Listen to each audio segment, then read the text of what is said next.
السلام عليكم ورحمة الله وبركاته. أهلا بأحلى متابعين. وده نفس اللي عمله الملك زمان وقت ما تجوز الحورية لوتس علشان ينقذ والده، وفي أول ليلة معاها سألها عن مكان الجبل، ووقتها كرهته أكتر لما عرفت إنه متجوزها علشان مصلحته بس. وكان كاسو بيتعذب جدا مش علشان بقى ضعيف، لكن كمان لأن جنيات السيف استولوا على عقله وروحه، وبقى كل ما يقرب من أطفال أو أي حد تجيله الجنيات وتفضل تحرضه إنه يقتله. بس لحسن الحظ إن تشي بيبقى قريب منه وبيلحقه على طول قبل ما يأذيهم، لكن كاسو ما كانش متخيل نفسه إنسان شرير، وعشان كده حزنه زاد وبقى يقولوا إنه المفروض مصدر حماية، لكن بقى مصدر خطر للكل. وحس شي إنه زعلان جدا على أخوه وكان عايز يساعده بأي طريقة، بس والدته جات له وقالت له إن دي حاجة مستحيلة ومش لازم يضيع وقته ومجهوده على الفاضي في كده، وسابته ومشيت. وكان في حاجة في أرض الجليد اسمها القديسين السبعة، ودول استدعوا جي وقالوا له إن أصل قوتهم هو المكعب السحري اللي هم مسؤولين عنه، ومهمتهم هي اختيار خليفة ملك قبيلة الجليد عن طريق المكعب السحري. وقالوا له إن الأمير كاسو هو الوريث الوحيد دلوقتي ومحتاجين مساعدة علشان يعرفوا مستقبله إيه. فاستغرب جيو إن عددهم مش 7 أصلا. وبعد ما مشي قالوا إنه وقت ولادة شي اختفى قديس منهم، وغالبا كل ما شي حيكبر هتحصل لهم كوارث أكتر، وعشان كده لازم يختاروا كاسو هو الوريث. بس طبعا والدة شي كانت بتحاول بكل الطرق إنها تخلي ابنها هو الوريث، وخصوصا إن الملك قرب يتنحى. فراحت لملكة الحوريات وطلبت منها تخلي لان تتجوز شي علشان يبقى هو الملك، وقالت لها إن دي فرصة ليها علشان تصلح اللي عملته فيها زمان وتخليها تصالحها. ومن الواضح إن في سر ورا شي، لأن الملكة قالت لها إنها عارفة كويس إن شي ما ينفعش للمنصب ده. فرجعت لوتس لابنها شي وقالت له إنها لقت طريقة تعالج بها كاسو وترجع له قوته الداخلية من جديد، بس الأول لازم يسمع كلامها علشان يبقى هو الملك. فوافق شي وقال لها إنه أصلا عايز يبقى الملك، وراح سألها كاسو إن كان عايز يتجوز لان، فأكدت له كاسو إنه مش بيحس بأي مشاعر ناحيتها. فأخدوا لعبوا كورة وهم بيلعبوا، حس شي بالأميرة شوتيو، فتحجج لكاسو بإنه لازم يمشي وجري أنقذها من إيد حراس الجارديان، وأخدها القطة علشان ما حدش يشوفها. وسألته هي بالنسبة له إيه، فقال لها إنها عدوته بس، واستخدم قوته السحرية نيمها لأن ميعاد الاجتماع الملكي جه، والكل وصل لمكان الاجتماع فلقوا كاسو بيرقص مع ليلوا. استغربوا وزعلت لان جدا. ووصل الملك وأخذ الكل على قاعة الاجتماعات وشكر كل القبائل اللي ساعدتهم وقدم لهم هدايا غالية، وقال إنه حيعلن عن خليفته في الحفلة دي. فوقف شي وقال إنه جمع جزء من اللهب اللي بيدوب بالتلج، والكل أشاد بيه وبمجهوده. وهو قال إنه عايز هدية في المقابل، وهي إن والده يعلنه ملك الجديد، لأن كاسو خلاص فقد قوته وبقى بشري عادي وحيموت قريب. وضرب كاسو كمان بقوته وقال له إن دي الحقيقة دلوقتي. والكل استغرب من تصرف شي وحس كاسو بخيبة أمل، ووقف قال إن شي عنده حق، بس الموجودين قالوا إنهم بيدعموا الأمير كاسو. فأجل الملك إعلان اسم الملك الجديد، وطبعا الملكة لوتس كانت سعيدة جدا، وكان شينكانج وشوتيو مستخبيين وسامعين كل حاجة. وانتهى الاجتماع على كده، وخرج الملك قعد مع ملكة الحريات وأخذ رأيها، فقالت له إن اللي يهمها هي مصلحة العوالم الثلاثة. ولما رجعت لأوضتها لقت الملكة لوتس مستنياها، وقالت لها إنها هتدي لها فرصة أخيرة تقف جنبها وتصلح غلطتها القديمة. بس برضه ملكة الحريات قالت لها إنها هتحاول تنقذها من الشر اللي جواها، ونبهتها إن اللي بتعمله مع شي ده غلط وممكن يأذيها كمان. وما حدش كان عاجبه تصرفها ولا تصرف شي، حتى لين راحت له الأوضة وضربته، فقال لها إنه عارف إنها بتعمل كده علشان عايزة تبقى الملكة وممكن هو يتجوزها ويخليها الملكة. فرفضت وقالت له إنها بتحب كاسو ومش هتتخلى عنه مهما حصل. فقال شي في باله إن المهم هي مشاعر أخوه، وكان عنده حق لأن كاسو ما كانش بيفكر غير في ليلوا. وبعت لها قابلها عند النهر وطلب منها تعلمه يصطاد، وقال لها إنه عايز يتعلم كل حاجة في حياة البشر لأن هي دي هتبقى حياته الجديدة. ولما سألته مش هيشتاق لعيلته أو هيحس بالوحدة، فقال لها إنه طول ما هو معاها عمره ما هيحس بكده. وهي كمان وعدته إنها مش هتسيبه لوحده. ولقى كاسو إن دي فرصة كويسة علشان يطلبها للجواز. ولسه بيطلع الخاتم كانت الملكة لوتس جرحت نفسها، وريحة الدم نشطت جينة السيف وخلته يهاجم ليلوا ورماها في النهر. وجاز ميلها تشا وأنقذها وطلب من كاسو إنه يبعد عنها، وحس كاسو إن فعلا بقى خطر عليها، فرمى الخاتم في النهر ومشي. وكان شي شايف كل حاجة، فهدد والدته إنها لو حاولت تأذي كاسو تاني هيلغي اتفاقه معاها. وسحب الخاتم من النهر وراح لكاسو وقال له إن عمل الصح، وكاسو ما كانش بيلومه أصلا عن أي حاجة. ودخل الملك ومعاه القديسين وقال للأميرين اللي هيقدر منهم يحل مشكلته الغلاف الجليدي الأول هيبقى هو الملك. وأخدهم وراحوا وقفوا قدام جبل الجليد اللي فيه شعلة النار. وقرر كاسو إنه يسحب البلورة الجليدية، لكن قوتها كانت أكبر منه بكتير، فخاف عليه شي وأخدها منه وسيطر عليها، وطبعا ده إنجاز كبير. فقالت الملكة لوتس إن شي أثبت قدراته للكل، بس الملك قال لها إن دي حقيقة، بس برضه لازم يصلح الغلاف الجوي الأول. وبدأ التلج يتساقط من جديد، والكل فرح وقال لهم الملك إنهم لازم يكونوا بلورة جليدية ذات 6 ورقات جديدة بدل التانية، ودي هتحتاج ل1000 سنة، واللي هيقدر منهم إنه يزرع نوى جليدية لتكون البلورة دي هيبقى هو الملك. وادى لكل واحد كرة تلج علشان يستخدمها. وكان كاسو محتار يعمل إيه ومش عارف، يحاول على قد ما يقدر علشان ينجح ويبقى الملك ويكسب احترام ليلوا، ولا يستسلم لأن شي أنسب منه للمنصب المنصب ده، فلقى البومة اللي بتنقل رسايلهم هو وليلوا، وكانت جايه له برساله منها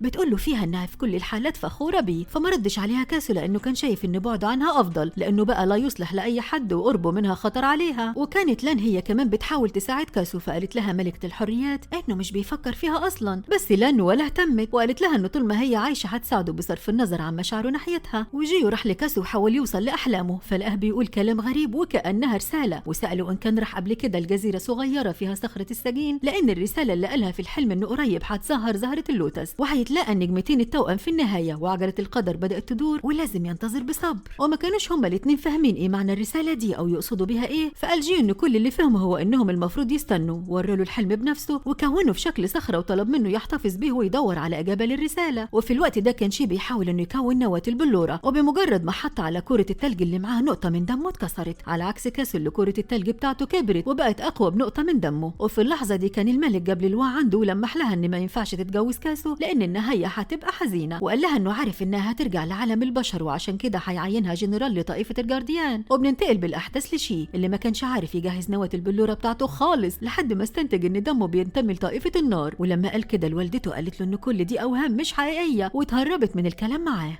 وحاولت الملكة لوتس انها تدمر نواة كاسو، بس للوا بوظت فرصتها لما دخلت الأوضة لكاسو علشان تودعه قبل ما تمشي، بس كمان كان حظها حلو لانها هربت بسرعة قبل ما تتصاب. وفي ثواني كان كاسو والحراس وصلوا وجريوا الحراس وراها، فخرجت لهم بمنتهى البجاحة وقالت انها ما شافتش حد بيجري. اما للوا فودعت كاسو وقالت له انها هترجع لعالم البشر لحياتها الطبيعية، وسابته ومشيت وقعد هو يحاول تاني مع نواة البلورة اللي معاه. وكلمت والدته ان ما ينفعش اي حاجة تبقى بينهم لانهم من عالمين مختلفين. وهي بتكلمه لقيت كيس بتاع ليلوا وقع منها في الارض، واول ما كاسو شافوا اخدوا منها وراح يوصلوا ليلوا، وراح لها واخدها وراح معاها السوق واشترى لها ورود وقدمها لها. وفي الوقت ده كان شي بيحاول يجمع كرة تلج تانية بدل اللي اتكسرت منه، فلقى القوة السحرية لقبيلة النار وقعت عليه، فمسكها بايده وراح يشوف مصدرها، فلقاها شينكانج متحاصر في جبل التلج، فتوسل لشي علشان ينقذه. فوافق شي انه يساعده بشرط انه يعلمه القوة السحرية لطائفة النار، فقال له شينكانج ان محدش يقدر يستخدمها الا لو كان من طائفة النار، بس شي اصر على طلبه وكانه كان عايز يتاكد من نسبه. وفعلا اتاكد ان الدم اللي في عروقه من طائفة النار مش من طائفة الجليد، وفضل يعيط وما كانش فاهم ايه اللي بيحصل. اما كاسو وللوافا كانوا ماشيين فجأة لقوا قوة بتطاردهم فهربوا منها، لكن وصلت لكاسو وخفته خالص، فجرت للوا هي وكل حراس الجارديان ودوروا عليه في كل مكان لحد ما لقوه مرمى عند النهر وفاقد وعيه، فاخدته للوا على حصانها وجريت بيه على قصر الملك علشان يعالجوه. وفعلا فاق واول حاجة سأل عليها هي للوا، فقالت له والدته انها طردتها علشان فشلت في حمايته ومن النهارده مش هيشوفوها تاني ابدا. فخرج شي للوا وطمنها على كاسو ولقاها قاعده على ركبتها، وقالت له انها مش هتقوم لحد ما الملك يغفر لها. وكانت لان جنب كاسو لحد ما فاق وقالت له ان الملك نفى للوا للاراضي الشماليه، فاتضايق جدا وبالرغم من انه ما كانش قادر يتكلم حتى بس طلب منها تنادي له والده بسرعه. وهي خارجه شافتها ملكه الحريات ومنعتها، ولما كاسو لقاها اتاخرت راح لوالدته بنفسه وفكروا بكل انجازاتها ومساعدتها ليه، بس والده قال له ان ده قراره ومش هيتراجع عنه، وامر الحراس انهم يمسكوه ويمنعوه من الخروج.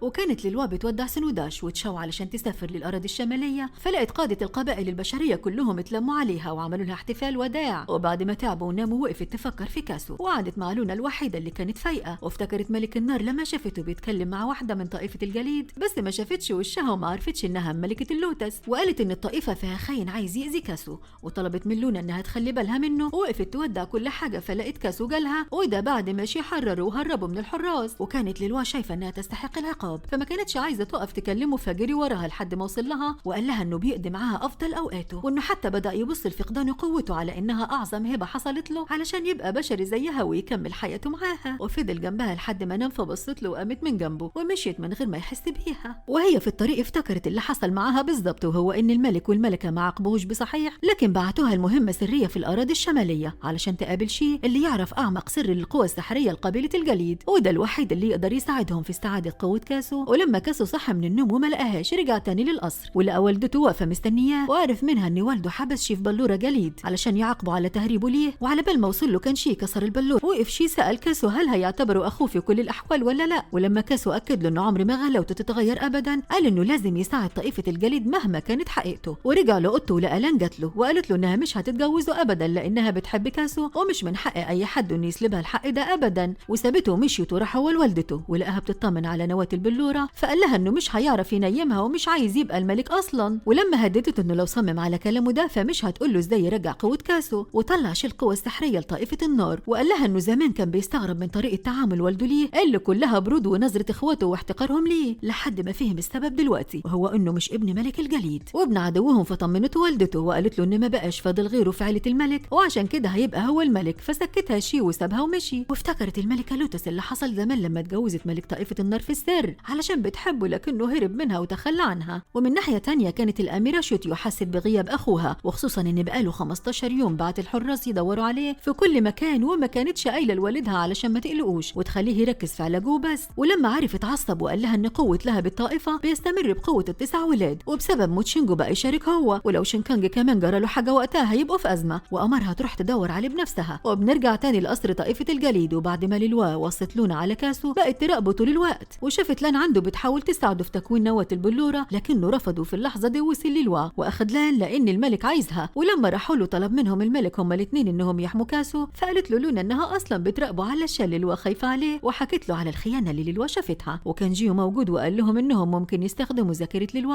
علشان يعرفوا من هي الجاسوسة. وكانت ليلوا في طريقها للأراضي الشمالية، وقامت عاصفة رملية وتعبت جدا من انها مش لاقي حد حتى يساعدها. وفجأة ظهر لها جيو وقال لها انها بتحلم، وهو دخل حلمها وحول المكان للحظة اللي شافت فيه الجاسوسة، لكنهم برضو ما عرفوش هي مين. ومشي جيو وسابها تكمل رحلتها لوحدها. وكان كاسو في القصر مجتمع هو واخوه عند الملك علشان يطمن منهم ويشوف وصلوا لايه مع نواة بلورة الجليد. وطلب الملك من كاسو انه يبدا، وكانت النواه بتاعته كبرت شويه، وجه الدور على شي. والمفاجاه ان هو كمان النواه بتاعته كبرت وبقت حيويه اكتر من نواه كاسو، وده لان والدته حطت عليها دم نقي من الطائفه. وفي اللحظه دي وصل الحراس وقالوا انهم لقوا جثث 5 اشخاص من طائفه الجليد في الغابه، وكان واضح جدا ان الملكه لوتس هي اللي عملت كده. وقال الملك انه علشان يحسم المنافسه بين كاسو وشي فلازم يتقاتلوا، واللي يفوز فيهم يبقى هو الملك. وقبل ما شي يبدا قتال راح يتكلم مع والدته وسالها ازاي نواه الجليد نمت بالشكل ده، فقالت له انها مستعده تعمل اي حاجه علشانه. ودي كانت نفس حيره الملك اللي كان عارف ومتاكد ان شي مش ابنه الحقيقي. فقال له القديسين ان شي لو فاز في القتال هيرفضوا برضه توليه الحكم. وقبل القتال راح الحراس علشان ياخدوا سيف القاتل، فهاجمهم السيف، وكان شي هناك اتعامل بمنتهى البرود وقعد يتفرج عليهم. فوصل كاسو وقف في وش السيف واتطعن به، لكن اتكشف ان السيف ما يقدرش يأذيه. وراحوا كلهم على الملك وقال لهم ان القتال هيبقى عباره عن فريقين، وكل امير لازم يختار فريقه من زعماء القبائل.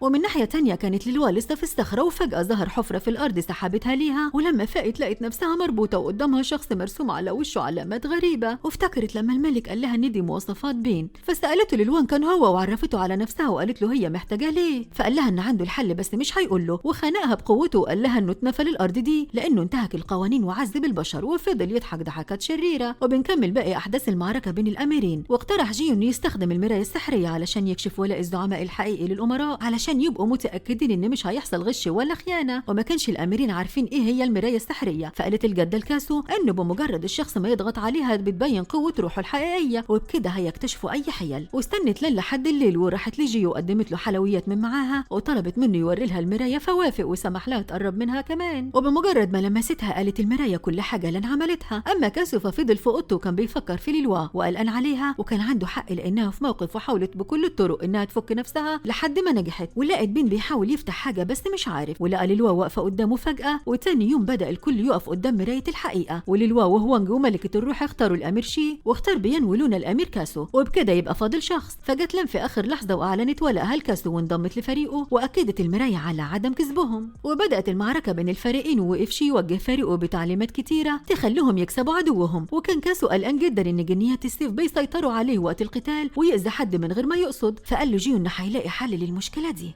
واستدعى كل جنيات السيف عن طريق بيان، وكانوا كلهم بنات طيبة جدا، وطلب منهم يدخلوا معاه لأرض الجليد ويقنعوا أصحابهم في سيف القتال إنه يبعدوا عن كاسو. وكاسو أساسا كان بيعاني جدا لأنه مضطر يقف ضد أخوه شي. وحست الملكة بحزنه فراحت اتكلمت مع والده الملك، فاعتبر الملك إن كل ده مجرد تدريب، وقال لهم إن القتال الحقيقي هيتم تاني يوم. وفعلا تاني يوم من بدري قام الكل واستعد للمعركة، وبص شي على كاسو وافتكر لما كان كاسو هو الوحيد من إخواته اللي بيحبه وبيلعب معاه وبيهتم بيه، وفوق نفسه من الذكريات الذكريات دي وانتبه للقتال، وأول 2 وقفوا قصاد بعض هما ليو وبيان، والقتال بينهم كان عنيف جدا والكل كان بيتفرج عليهم وهو حاطط ايده على قلبه، وخصوصا ان بيان فاجئ الكل بدراع ريش ذهبي وده خلاه أسرع وأقوى، والوحيدة اللي كانت تعرف سر الدرع ده هي ملكة الروح، ولأن ليو خاطبها وفي نفس فريقها فقالت للياو على السر ده، وقالت له كمان على الطريقة الوحيدة لهزيمته وهي كسر الدراع ده بالحرارة، واتصدم بيان ان ملكة الروح باعته بالطريقة دي، وانتهت المعركة بفوز لياو، وراحت ملكة الروح لبيان وطلعت آلتها الموسيقية وعزفت له عليها، وافتكرت وقت ما كان بيان هو اللي خاطبها بس قرر انه يسيبها لانه بيحب الحرية والطيران في كل مكان، ومع الوقت اتعرفت على لياو وتقدم لها خطبها، ورجع بيان بس متأخر لانه لقاهم بيحتفلوا بخطوبتهم فما قدرش يتكلم، وقدم لهم هدية الخطوبة، وهي قاعدة بتعزف له اعتذر لها انه سابها زمان وقال لها انه ندم وعلشان كده هيعيش كحارس ليها طول العمر، بس ملكة الروح رفضت اعتذاره وسابته ومشيت، وكانت لان قاعدة في اوضتها بتسمع موسيقى، واول ما حست ان ملكة الحرية بتقرب منها عملت نفسها بتفكر، فسألتها الملكة ناوية تعمل ايه في قتال بكرة، فردت عليها لان بمنتهى الطيبة انها ناوية تستخدم اقوى سلاح عندها وهو جمالها، فضحكت الملكة وادت لها اللؤلؤة اللمعة وقالت لها انها بتسبب عمى مؤقت للعدو، ووصتها الملكة بتعليمات كتير، وتاني يوم كانت معركة لان ضد ملكة الروح، والسلاح اللي هيستخدموه هو الموسيقى، والمفروض انه كل واحدة منهم تسحر الجيش وتسيطر عليه بالموسيقى، وبدأت ملكة الروح ونجحت في انها تعمل كده وما اكتفتش بده، لكن كمان هاجمت الجيش كله وهزمته، وجه الدور على لان وكانت متوترة جدا وخايفة، فوقف كاسو وقال لها ان سواء كسبت او خسرت فمش هينسى وقفتها جنبه ابدا، فتشجعت ووقفت غنت اغنية اسمها اغتيال، واتحكمت في تحركات الجيش كله وامرت الجنود بالهجوم، وبعدها وقفت الاسلحة وحولتهم لزهور، وبكده تبقى فازت والنتيجة بقت تعادل، وفجأة تعبت وفقدت وعيها، ولما فاقت اكتشف ان صوتها راح بشكل مؤقت لكن مش هتقدر تغني تاني ابدا، وفضل كاسو جنبها طول الليل وكان حاسس بالذنب بس اكيد مش اكتر من شيء اللي حس بالندم على كل اللي بيعمله، بس للاسف ما كانش في وقت للانسحاب.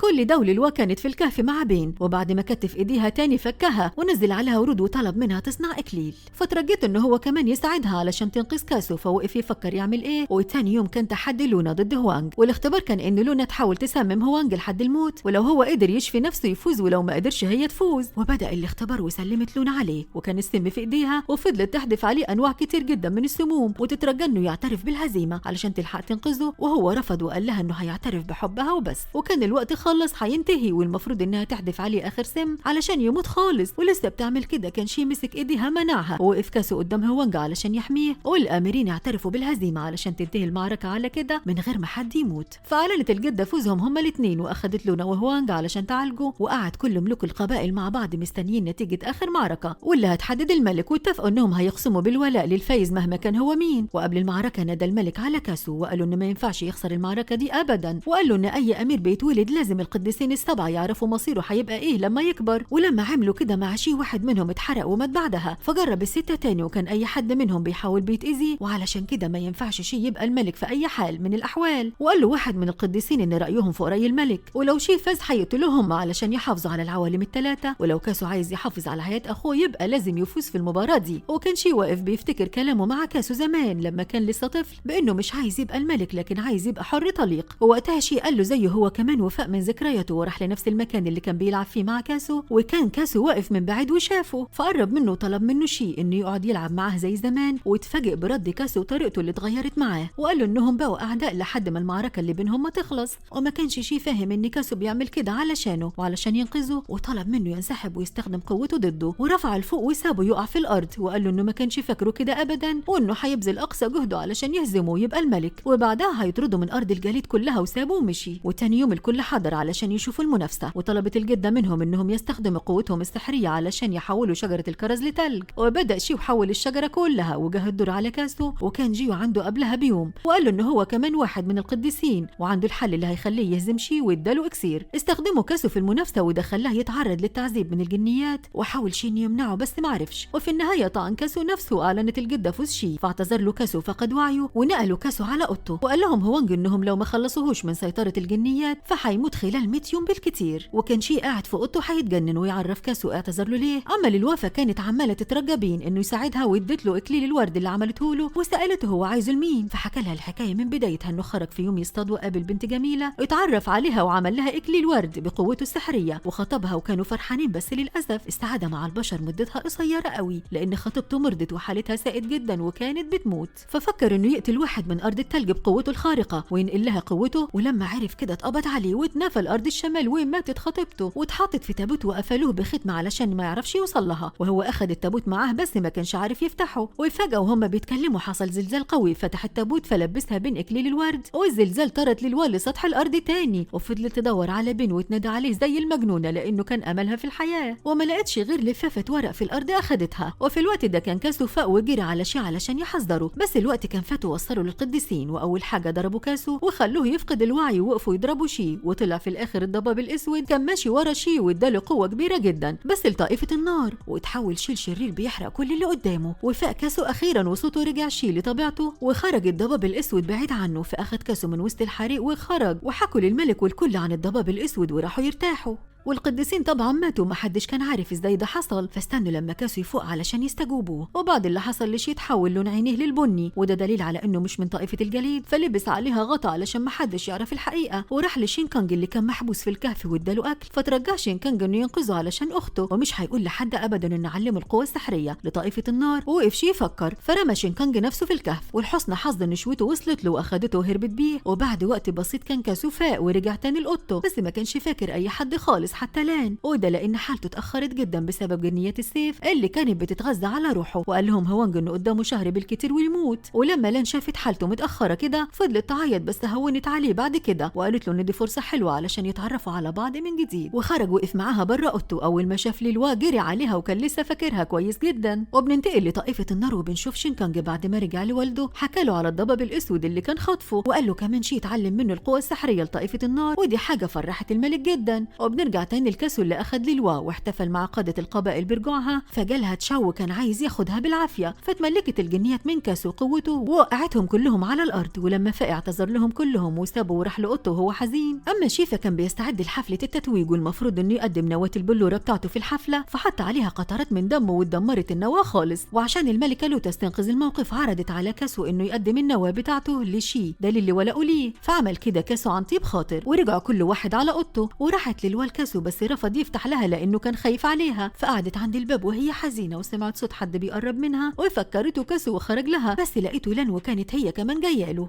وقالت لها لان ان كاسو بيبعدها عنه لانه مش عايز يسبب لها الم اكتر من كده، لانه قدامه شهر بالكتير ويموت. وطلبت منها توعدها انها ما تتخلاش عنه وتخليه سعيد في اخر ايامه. وجاشي اخد لان بالعافيه بعيد، وراحت للوا للملك وادت له اللفافه اللي لقيتها عند بين، وكان فيها جوهره كبيره، وقالت له ان دي اكيد اللي هتنقذ كاسو ولازم يجربوها حتى لو هو محظور من الجنيات. وطلبت منه يديلها الاذن انها تجربها في اوضه الوهم، فدخلت وحطتها في مكانها. ووقتها سمعت صوت بيسالها عايزه ايه، فسالته عن الطريقه اللي ممكن تنقذ بيها ملك من سيطره الجنيات، فقال لها عن طريق التضحيه بروح حد تاني، فوافقت انها تضحي بحياتها. وفي اللحظه دي كان ملك طائفه النار استدعى الملكه لوتس وقال لها انه عارف ان شي ابنه، ولو ما خلتهوش يطيع اوامره هيفضحه عند ملك الجليد. فسابته الملكه لوتس ورجعت لقصر الجليد بسرعه علشان تحضر حفله تتويج ابنها، والكل كان موجود ما عدا ليلوا، وكل ملوك القبائل قدموا لشي الهدايا، وكان جيو مركز ومراقب الكل علشان يعرف الجاسوس. وقدمت الملكه جوهره لشي، اول ما مسكها انفجرت في ايده، وقال شي ان اكيد في جاسوس من طائفه النار هو اللي ورا اللي حصل، وامر كل الحراس انهم يدوروا عليه. وتشاو وهو بيدور على الجاسوس لقى ليلوا هجمته، وبعدها وقعت على الارض واغمى عليها. بس بعد كده قبضوا على شينكانج وطلع هو فعلا اللي ورا اللي حصل، وصمم شي ان محدش يستجوب غيره. اما تشاو فاعتنى بليلوا لحد ما فاقت، وقالت له انها عملت صفقه تبادل، وكل يوم بعد المغرب هتتحول لوحش، ومش هي لوحدها اللي بتتعذب، لكن شينكانج هو كمان كان بيتعذب، لحد ما الملكه لوتس وقفت ده وسالته ليه عمل كده، فقال لها انه كان بينقذها لان الملك كان هيكتشف انها جاسوسه لولا اللي عمله. ولما طلبت منه يرجع لها جوهره الدمعه الحقيقيه بتاعتها ما لقاهاش، ففهمت ان الحراس اللي كانوا بيضربوا هو اللي اخدها، فرحت له على طول، لكن هو كان اكتشف الحقيقه خلاص، وقال لها انه هيروح للملك وهيقدم الدليل اللي معاه ضدها، وقبل ما يمشي استخدمت قوتها عليه علشان تقتله، لكن هو كان اقوى وعكس الوضع، وهو اللي كان هيقتلها له لان شي وصل وقتله. وطلب من الحراس يدوروا على القاتل، وراح لشينكانج وحرره. ولما ليلوا شافه وقف يقتله علشان شي يعطله، ضرب نفسه بقوه النار ونادى على ليلوا علشان يساعده. وكان الملك عايز يعرف ايه اللي حصل، فقال له شي ان في جاسوس تاني هاجم والدته الملكه، ولما وصل كبير الحرس هاجموا الجاسوس، وللاسف مات الحارس، وعلى بال ما هو وصل كان كان الجاسوس هرب وراح على السجن حرر شينكانج، وراح هو وراه هو وليلياو كمان، بس الإصابة عطلتهم، وأمر كل الحرس إنهم يدوروا على الجاسوس ده، وراح لوالدته وواجهها بخيانتها للكل، فقالت له إنها مستعدة تعمل أكتر من كده علشان يبقى الملك. ولما سألها عن والده الحقيقي رفضت تقول له، فقال لها إنها من النهارده مش هتبقى أمه وسابها ومشي. وكان الملك وجيو شاكين في شي، فطلب منه الملك يروح لجزيرة الصخرة ويدور على شخص هناك. أما شي فدى أمر الكاسو بالزواج من ليلوا، وما كانش كاسو عايز ينفذ بسبب حالته الصحية، فجات له ليلوا وفهمته إنه خلاص بيخف، وهو حس إنها مخبية عليه حاجة بس هو أنكر. وكانت الأميرة شيتيو هي كمان حاسة إن والدها وأخوها مخبيين عنها حاجة، وفضلت وراهم لحد ما قالوا لها إن الأمير المعجبة به هو أخوها، والأفضل لو يتعاونوا مع بعض ويقضوا عليه علشان ما ياخدش مكانهم في القبيلة. فسابته ومشيت وهي مصدومة. وكانت ليلوا في الوقت ده بتعمل آخر طقوس لإنقاذ كاسو،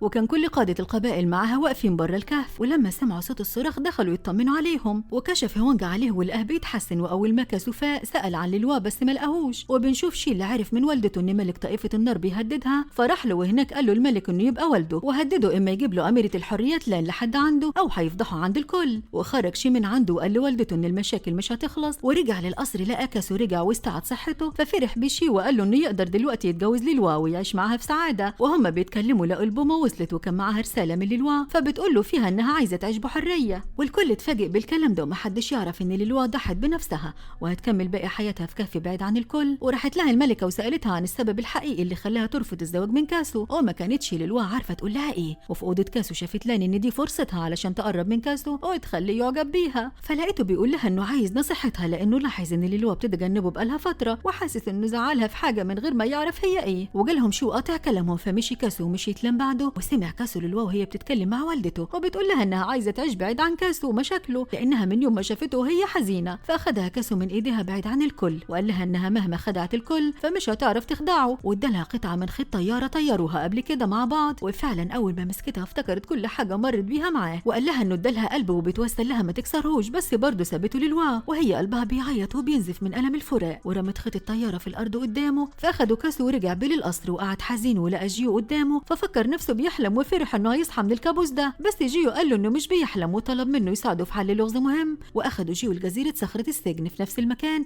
اللي حلم بيه قبل كده. وكان شي بيفكر في كلام ملك طائفة النار ليه، ومش عارف ازاي ممكن ينفذ له طلباته، وفكر انه يغير شكله لشكل كاسو، ووقتها يخليها تثق فيه وتسمع كلامه وتروح معاه مكان ما يقول لها.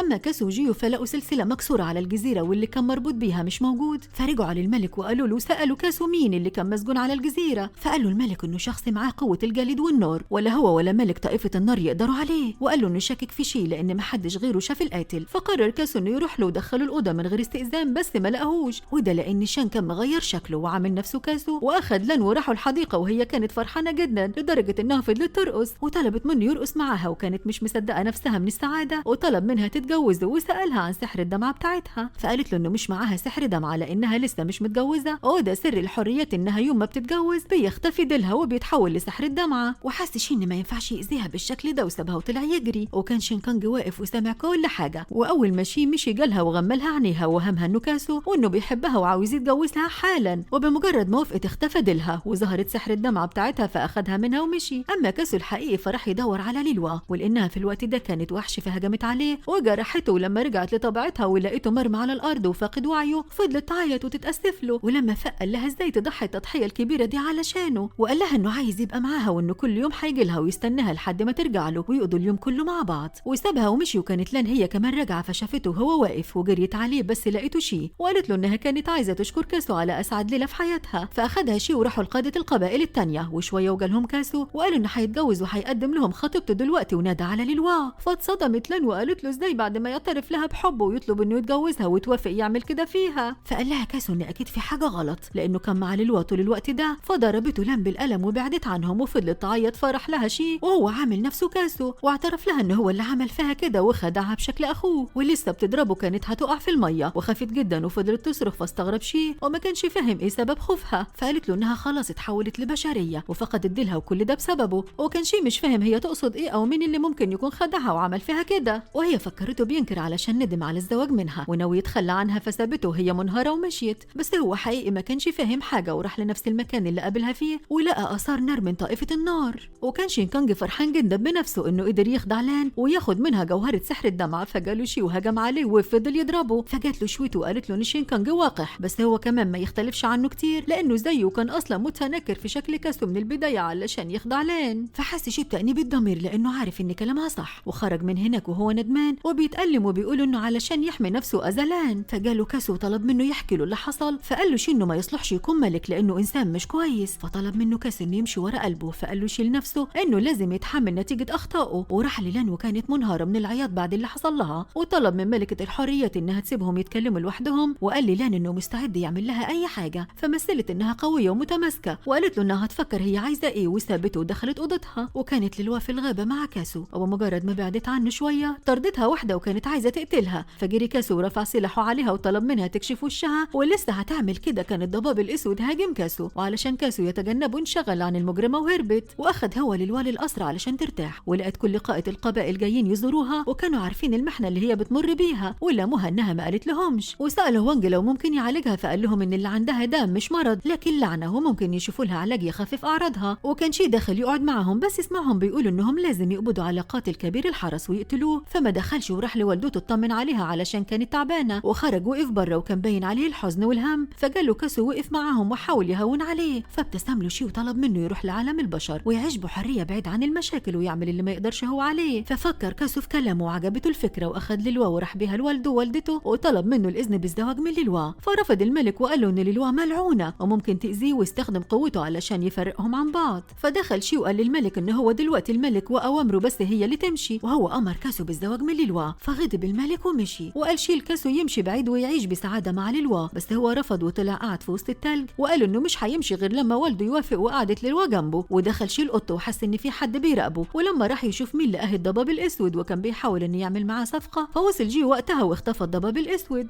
وكان كاسو وللوا كل ده قاعدين في الجليد مع بعض، واللي مصبرهم هو انهم بيفتكروا كل اللي مروا بيه مع بعض، وانهم تعبوا جدا وتعرضوا لصعوبات كتير وحاربوا علشان في الاخر يبقوا مع بعض. وكانت الملكة والدة كاسو خايفة جدا عليه، وخصوصا انه لسه ما استردش صحته. واخدت عباية الملك لبستها له وقالت له ان الجو عاصف. وكان الملك متضايق جدا وقال انه مش عارف عمل ايه في حياته علشان كل ولاده تموت قدام عينيه، وابنه الوحيد اللي فاضل ما يسمعش كلامه ويبقى عايز يبعد عنه. وكان حاسس بالعجز وانه كبر وبقى مش قادر يمشي كلمته على حد. فترجته الملكة انه يسيب كاسو يعيش اللي فاضل من حياته بالطريقة اللي شايف انها هتسعده. فاقتنع بكلامها وطلع معاها الكاسو، وطلب منه يقف ووقف للوا كمان، وسألهم هل عندهم استعداد يفضلوا يحبوا بعض للنهاية. ولما قالوا له وافق على زواجهم، ومسكت الملكة ايديهم هما الاثنين واتمنت لهم السعادة. وكاسو قرر انه ما يضيعش وقت اكتر من كده، وقرر انه يعمل الفرح على طول. وفعلا جهز لكل حاجة هو وزعماء القبائل، وقدم لها هدية الخطوبة، والكل احتفل بهم وهناهم. وطبعا لما حضرتش الاحتفال ده وكانت حزينة جدا، وقالت ان كان نفسها جدا تكون زوجة كاسو بس للاسف بقت لا تصلح ليه. وفي يوم الاحتفال الكبير بالزفاف الكل جهز وحضر نفسه، ولبست لان فستان اسود غير مناسب خالص، وصممت انها تحضر به الفرح. وراحت للوا وساعدتها في لبسها وهي حزينة جدا. ووصلت للوا الاحتفال بالفستان الابيض، واعلنهم شي زوج وزوجة، واترمت عليهم الورود واحتفل الكل بيهم. والوحيدة اللي كانت حزينة هي لان، فقال لها شي انه هيتجوزها وهتبقى ملكة القصر. ولما سألته ان كان بيحبها قال لها انه هيحاول، وهيحاول كمان انه يسعدها. فمسكت الاسورة بتاعتها وفتحت بوابة الارض الحريات ورمت الاسورة في المية، وطلبت منها يجيبها لها. واول ما نزل المية حاولت تغرقه، وللوا هي اللي حست بيها وقتلتها علشان تنقذ شي. ونجحت في ده، فمسكت لانسي في القاتل وطعنتها بيه. وفي اللحظة دي حس كاسو ان للوا في خطر، وراح يطمن عليه فلقى السيف في بطنها، واستخدم شي قوته بعد السيف عنها.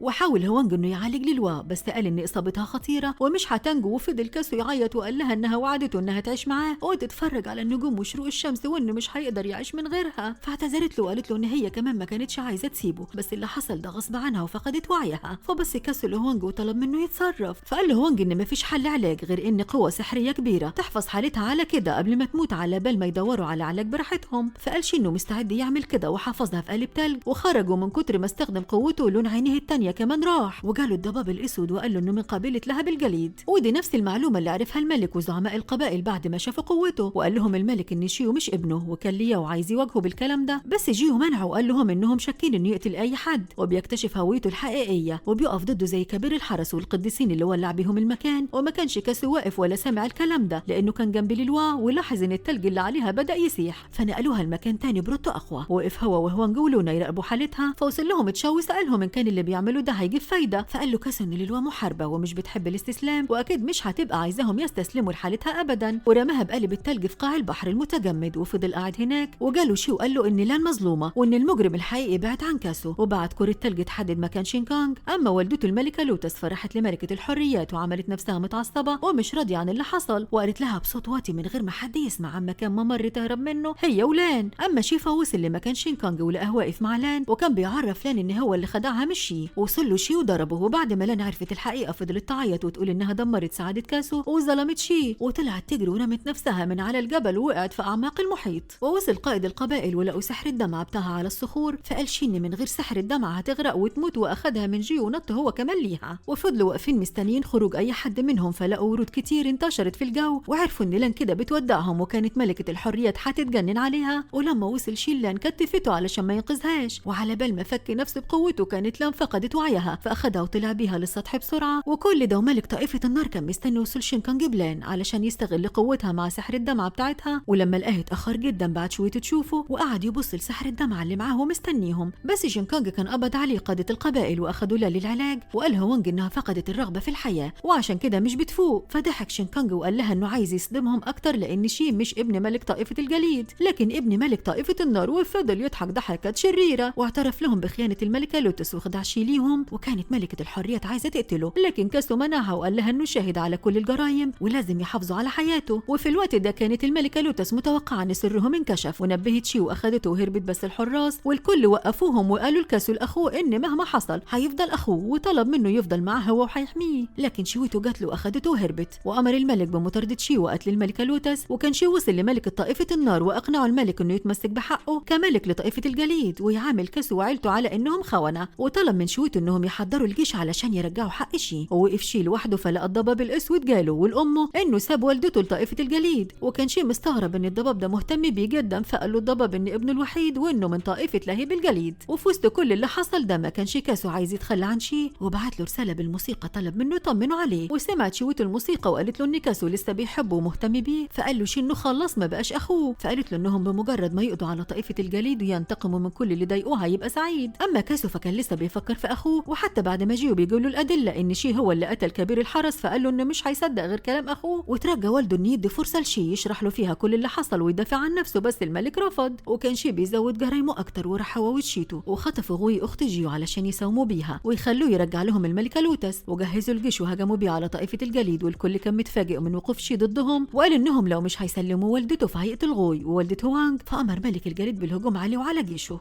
وبدأت الحرب بين القبيلتين. وكان شي حاطط خطة وهي اللي يغير شكله ويتسلل القصر وينقذ والدته. وفعلا دخل القصر وهرب شينكانج، بس كان متفق مع ملكة الحريات إن يسلمه لها علشان تنتقم منه. وفعلا أخدته للمحيط وقتلته. وعرف ملك طائفة النار إن شي خدعهم وقتل ابنه، وراح شي لأخوه وخنقه ونقل كل قادة القبائل لساحة الحرب. وقالت غوي إن شي زارها قبل كده وسايب رسالة معاها لشوتي، وهي إنه عمل فخ وطلب منها تهرب علشان ما تأذيهوش. وكان كاسو حيتجنن ويعرف ليه شي قتل كبير الحرس، فبيقول لشي إنه إنسان شرير وممكن يقتله كمان، وهجم عليه بسيفه وأخد سيف القاتل علشان يقتله بيه. لكن المفاجأة إنه قتل نفسه وقال له إنه بيعمل كده علشان ينقله قوته، لأن هي دي الطريقة الوحيدة اللي ممكن يرجع له بيها قوته. وحاول كاسو إنه يسحب السيف وينقذه بس ما عرفش، ومات شي في حضن كاسو. فضل كاسو يعيط على أخوه. ولما الملكة لوتس عرفت كانت هتتجنن على ابنها، وفضلت تترجاهم إنهم يطلعوها من بلورة الجليد علشان تشوفه. وكان كاسو حاضن أخوه متدمر ومسك سيفه علشان يقتل نفسه ومنع أي حد إنه يقرب منه. فجت له غوي وقالت له إن شي طلب منها توري له حلم، ودخلت جوه عقله وخلته يشوفه. وقعد شي جنبه وحكى له على كل غلطاته من أول قتل القديسين واللي عمله مع لان. وبعدها الضباب الأسود تواصل معاه وقال له إنه اسمه يوان وآخر واحد من طائفة لهب الجليد، وإنه ابنه لازم يتعاون معاه علشان يدمر العالم تاني، وهو اللي اتحكم فيه وخلاه يقتل القديسين. ووقتها كان شي أكتر حاجة خايف منها هو أخوه، وحس إن حياته خلص انتهت. فقرر إنه ينقذه هو قبل ما يموت، واداله الخاتم اللي رماه قبل كده في النهر، وطلب منه يحارب علشان يفوز بسعادته. وفاق كاسو من الحلم وقال للكل إن شي مش خاين، ووقف يشوف قوته وكانت قوة كبيرة جدا. وقال إنه هيعيش علشان شي وهيحقق السلام بقوته. وكان ملك طائفة النار هيتجنن من اللي حصل، وقال إن شي مش بس خدعه لكن كمان قضى على كل فرصة ليها انتقام. وحست شويته إن شي لسه عايش، وملك طائفة النار كان عنده نفس الشك، فطلب من شويته إنها تحقق في الموضوع. بس يا ترى ده حقيقة ولا لا؟ ده اللي هنعرفه في الحلقات الجاية. والسلام.